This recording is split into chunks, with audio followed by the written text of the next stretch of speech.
Scooters are boring. They're too socially acceptable and practical, and even folds to fit in small spaces. That's too realistic. But the biggest problem of them all, they're slow. I can be going down a hill and this thing will start braking. Yeah, you can unlock the firmware and remove the speed limit, but it'll never be faster than 15 miles per hour. Now I could combine the batteries of 2 scooters that I happen to have, and upgrade the controller, and modify the housing, and buy bigger tires, and invade a third world country.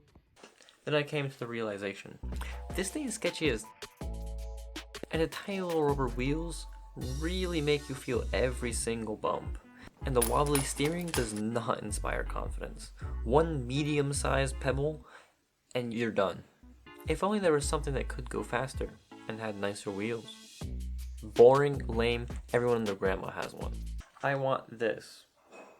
But the reason why I won't just bring that mini bike here and ride it around is when you ride it on the street and the average American vehicle pulls up, alright? All they can see of you is your forehead. And you're dead. So yeah, I need something that won't get me run over. I introduce to you the vehicle of choice. It's perfect in every way. It's small, high-end suspension. It's made of aluminum, and it even has disc brakes, for crying out loud. It could not get any better.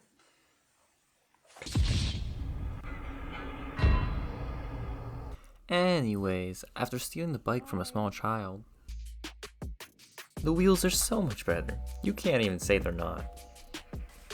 After yoinking a couple parts from a past relic, I got rid of all the protection for Squishy Skull's children, and replaced all the parts with their wired counterparts.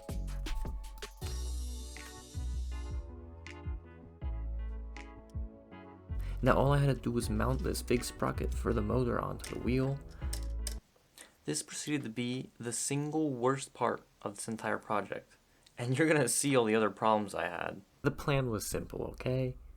All I had to do was design a little adapter and drill a few holes in the wheel hub to screw it on. Then I faced my biggest nemesis. Red Loctite. You see, I needed to fit this little adapter onto the main metal. But to do that, I had to unscrew everything, take it apart, try to fit it, and also blah blah blah. Hole no fit, everything broken. Then I had a genius idea. I can just split the adapter in half and use the metal sprocket to hold everything together.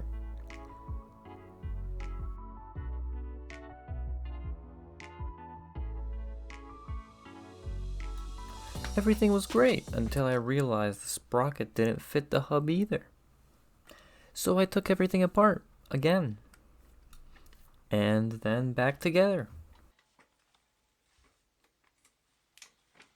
It was at this moment that he knew. He f***ed up. That sound was the sound of steel shattering, along with my hopes and dreams. Turns out some of the parts got loose inside in one of my previous attempts.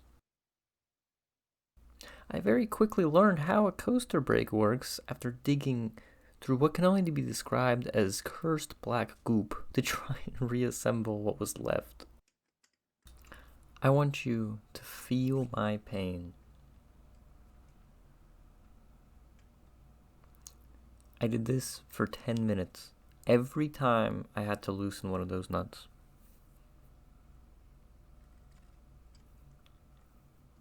It was a dark time. Anyways, I fixed it. Yippee! Basically, the only place I could put the motor was up here behind the seat. It wouldn't fit down below, so this had to work. So I got to my 4th CAD software of the year, and I got to work.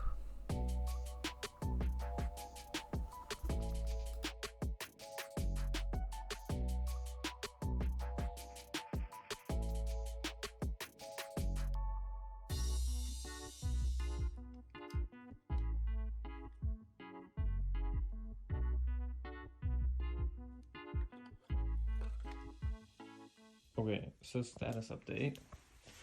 Basically, the chain's on and everything. However, I knew this as I was designing it, but these, though they came out much better than I was expecting, this is going to rotate under high torque. Since it's pulling from there to there, it's just gonna want to turn this motor like that. And since everything is mounted on a circular seat post, yeah, it's gonna break.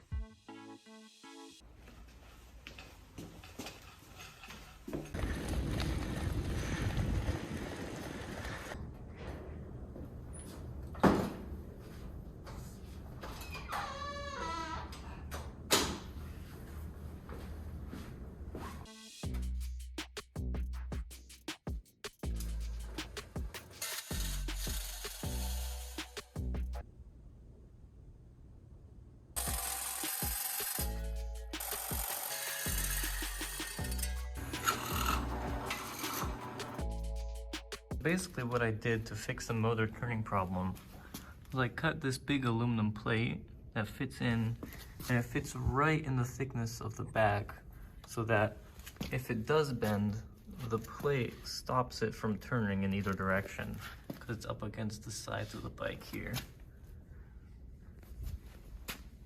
Worked pretty well. This time I'm just gonna buy a real e-bike battery. Okay, how about a used one? Okay, I'll build my own. Says his hover booster board burst into flame and the lithium-ion batteries shot out. Shoot, I don't want to die.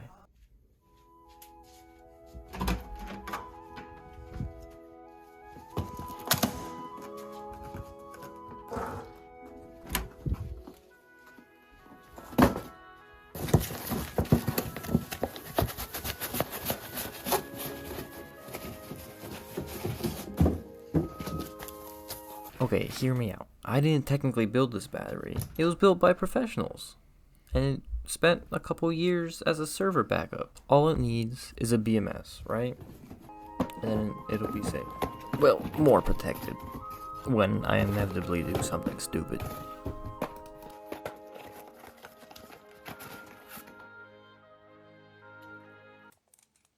All I have to do is replace the factory harness with my own wires. And everything will be fine.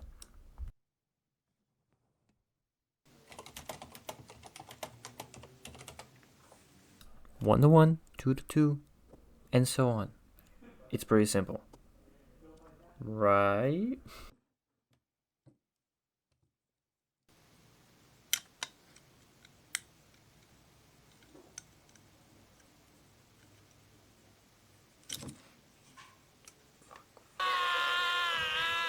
So, funny story, you gotta plug in your multimeter wires right.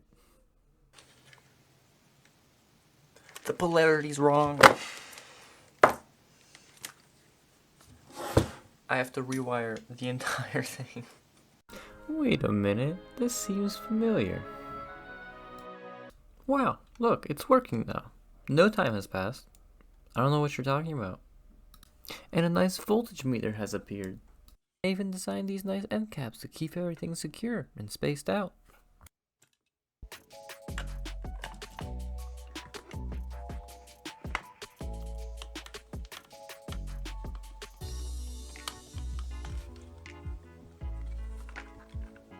Now, hear me out.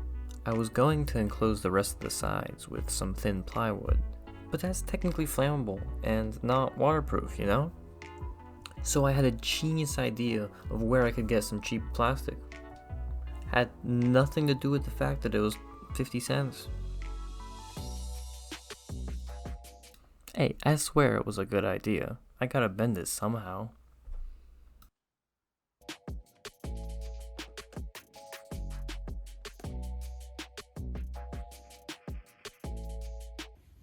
Oh, this is wonderful. So I have to squeeze it like this for it to work. And the second I let go, there it goes. Now that's a battery if I've ever seen one.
I think it's beautiful.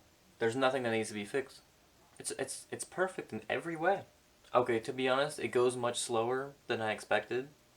Yes, it is much faster than the scooter, and yes, I was going about as fast as the cars on the road.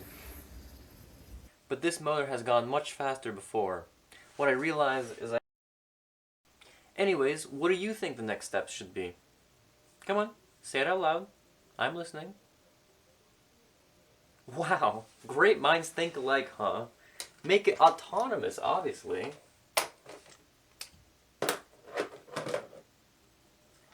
I mean, I have everything I need. I don't see why not. So, you should subscribe.